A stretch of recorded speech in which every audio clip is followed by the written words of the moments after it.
Richard Steele's observational essay on coffeehouse culture represents a quintessential example of early 18th-century periodical literature. Spectator, the Tatler, two pioneering periodicals that Steele co-founded with Joseph Addison. These publications emerged during a transformative period in English social history when coffeehouses served as vital centers of social interaction, political discourse, and cultural exchange. Steele's essay offers a nuanced examination of the intricate social dynamics within these establishments, reflecting the broader Enlightenment ideals of sociability and reason that characterized the era. The essay exemplifies Steele's distinctive literary approach, blending moral instruction with entertainment, and social commentary with character study, that made his contributions to 18th-century periodical literature so influential and enduring. Steele and Addison's collaborative journals, particularly The Spectator, were published with remarkable frequency and achieved widespread popularity among contemporary readers. Their essays skillfully combined wit, critique, moralizing, and gossip, creating a unique literary form that appealed to both male and female readers across social classes. Steele's particular focus on social manners and human behavior is evident in this coffeehouse sketch, which continues the tradition of using everyday settings and ordinary people to explore universal truths about society, morality, and human nature. Steele structures his essay as a chronological survey of the different types of patrons who frequent a coffeehouse throughout the day, creating a comprehensive portrait of urban social dynamics. The narrative is presented from the perspective of an observant narrator who prefers listening to speaking, claiming if he cannot talk, he can still be more agreeable to his company, as well as pleased in himself, in being only a hearer.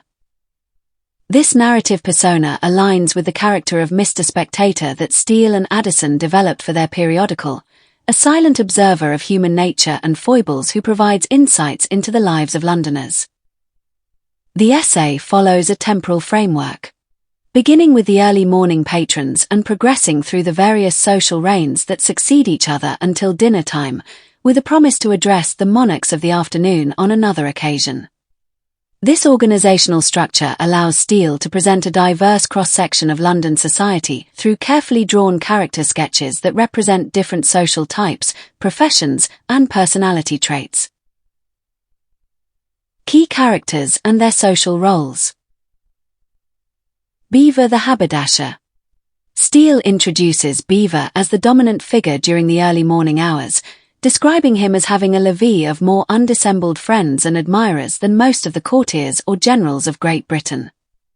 Despite his modest profession as a haberdasher, Beaver enjoys unquestioned authority on political matters among his followers, who await his pronouncements on European affairs before forming their own opinions. This characterization gently satirizes both the pretensions of middle-class merchants and the credulity of their admirers. Law students. The essay then describes the arrival of law students from nearby Inns of Court. Steele divides them into two categories. Those ready dressed for Westminster at 8 in the morning, with faces as busy as if they were retained in every cause there, and others who come in their nightgowns to saunter away their time, as if they never designed to go thither. He particularly mocks the latter group for their affectation of laziness as a status symbol, noting how these young virtuosos take a gay cap and slippers, with a scarf and parti-coloured gown, to be ensigns of dignity. Eubulus. The central figure of the midday period is Eubulus, who represents Steele's ideal of reasoned sociability and civic virtue. Unlike the pretentious Beaver or the lazy students, Eubulus possesses a great fortune handsomely, without launching into expense, and exerts many noble and useful qualities, without appearing in any public employment.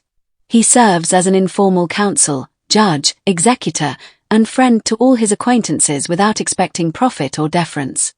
Eubulus embodies the Enlightenment ideal of the private citizen who contributes to public good through reason, generosity, and social engagement rather than through official position or status.